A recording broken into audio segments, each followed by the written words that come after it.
Tại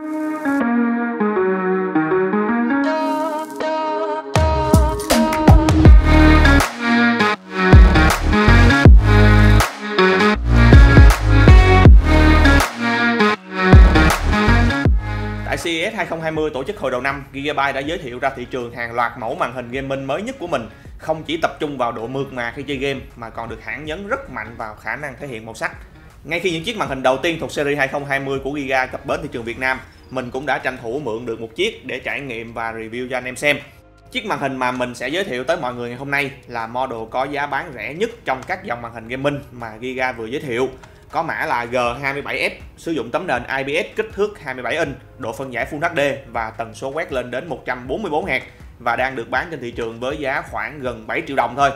Vậy không để mọi người phải đợi lâu nữa, xin mời đến ngay với phần review ngay sau đây. Không giống như những dòng màn hình AOLED cao cấp trước đây, các màn hình được ra mắt đợt này của Gigabyte tập trung chủ yếu vào phân khúc tầm trung, cho nên thiết kế có phần tối giản và không được cầu kỳ cho lắm. Lối thiết kế vuông vức từ trước tới nay của Giga vẫn được giữ nguyên trên chiếc màn hình này. Mặt trước của màn hình tuy là được làm dạng tràn viền nhưng vẫn có thêm một cái phần nhựa hơi bị dày bao xung quanh, phần nào làm cho cái viền của màn hình có cảm giác là nó hơi dày một chút. Ở cạnh dưới ngoài logo Gigabyte ra thì chỉ có một cái đèn báo tín hiệu, ngoài ra thì không có gì khác nữa. Mặt sau của màn hình là các đường trang trí dạng góc cạnh vuông vức và cũng không có quá nhiều họa tiết rườm rà. Nguyên mặt sau chỉ có duy nhất một cần joystick để bật tắt và điều khiển setting trong menu của màn hình. Về khoản này thì mình đánh giá khá là cao Gigabyte vì đã mạnh dạn bỏ đi hết tất cả các nút bấm rườm rà, chỉ giữ lại duy nhất cái joystick. Theo mình như vậy là đã đủ rồi.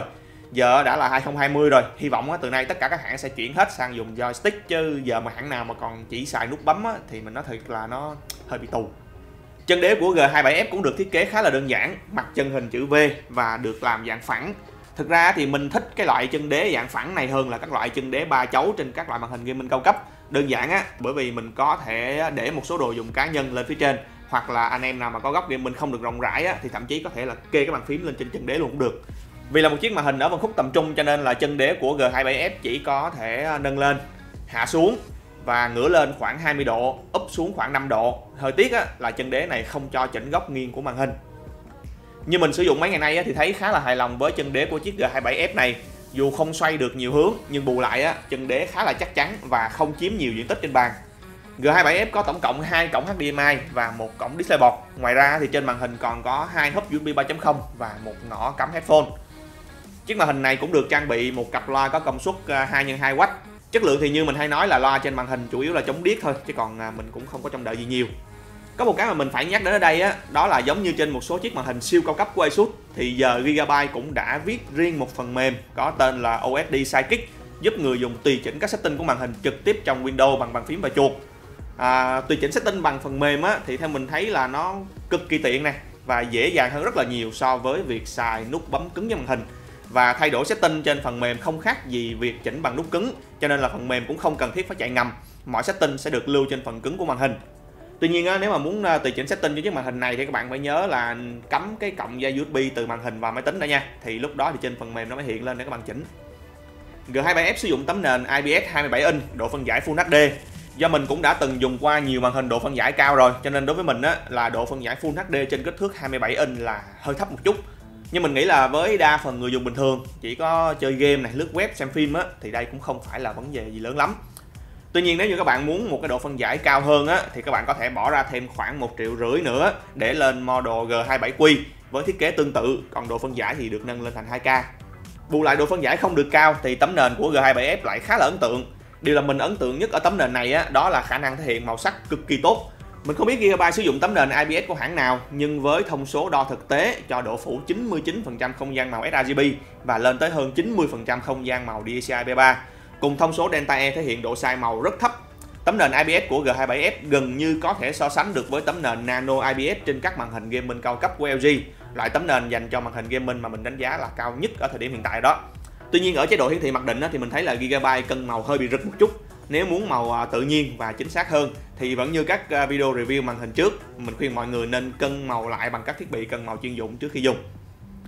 Góc nhìn của màn hình cũng rất là tốt, đây là đặc trưng của tấm nền IPS rồi, cho nên là trong quá trình sử dụng thì mọi người không cần phải lo lắng về việc thay đổi góc nhìn thì màu sắc sẽ bị thay đổi hay là độ sáng sẽ bị thay đổi theo. Vì là một chiếc màn hình 144 Hz cho nên là độ mượt khi chơi game trên G27F là không cần phải bàn cãi nữa rồi. Màn hình 144Hz giờ thì nó cũng đã khá là phổ biến rồi, cho nên là mình nghĩ là không cần phải diễn tả chi tiết về cảm giác trải nghiệm nữa. Nếu anh em đang sở hữu màn hình 60 hoặc 75Hz lên 144Hz sẽ thấy rất là rõ sự khác biệt. Còn nếu anh em đã và đang sử dụng màn hình 144Hz rồi á thì cảm giác sử dụng G27F cũng tương tự như vậy thôi. Khả năng khử bóng ma của chiếc màn hình này được Gigabyte quảng cáo là 1 ms Motion Picture Response Time. Tuy nhiên cũng như các loại màn hình mà mình từng review á, thì điều này chỉ đạt được khi bật chế độ nháy hình liên tục. Nhưng khi bật chế độ này lên á, thì độ sáng của màn hình sẽ bị giảm đi rất là nhiều. Cho nên nếu chỉ sử dụng bình thường thì mình khuyên là không nên bật chức năng này. Ở chế độ mặc định thì tấm nền IPS của G27F theo mình đánh giá là khá tốt. Dĩ nhiên á, là không thể so sánh được với các loại màn hình sử dụng tấm nền TN hay các loại màn hình sử dụng Nano IPS của LG. Hiện tượng bóng ma vẫn còn nếu anh em soi kỹ bằng các bài test chuyên dụng. Nhưng trong thực tế sử dụng á, thì mình chắc chắn là đại bộ phận anh em game thủ sẽ rất khó nhận ra sự khác biệt với các loại màn hình cao cấp hơn. Và dĩ nhiên á, là chắc chắn là nó sẽ hơn hẳn các loại màn hình gaming giá rẻ tới từ các thương hiệu ít tên tuổi trên thị trường rồi. Vì là một chiếc màn hình gaming cho nên là G27F dĩ nhiên là không thể thiếu các công nghệ chống xé hình như là AMD FreeSync Premium và tương thích với chuẩn G-Sync Compatible của Nvidia. Nói một cách công bằng á, thì ở tầm giá này theo mình thậm chí có thể xếp G27F vào top những chiếc màn hình gaming sử dụng tấm nền có chất lượng tốt nhất trong phân khúc rồi. Rất khó đòi hỏi gì hơn ở một chiếc màn hình tầm giá này nữa. Mình chỉ có một chút hơi tiếc á, đó là độ phân giải của màn hình hơi thấp một chút. Mà như hồi nãy mình có nói rồi, muốn hơn nữa thì phải bỏ thêm tiền thôi. Nói tóm lại, G27F là một chiếc màn hình tốt với đầy đủ các công nghệ hỗ trợ cho game thủ. Ở phân khúc này, Gigabyte định giá cho G27F cạnh tranh trực tiếp với những chiếc màn hình đang bán rất chạy hiện nay như là 27GL650 của LG hay là VG279Q của Asus. Nếu như bỏ qua các yếu tố thương hiệu và thiết kế, chỉ nói riêng về khả năng hiển thị màu sắc, G27F đã nhỉnh hơn các đối thủ của mình rồi. Nếu nhu cầu của bạn cần một chiếc màn hình hiển thị đẹp và tần số quét cao để chơi game và giải trí hàng ngày thì bên cạnh những lựa chọn truyền thống trên thị trường, Gigabyte G27F là một chiếc màn hình rất đáng cân nhắc để mua trong năm 2020 này.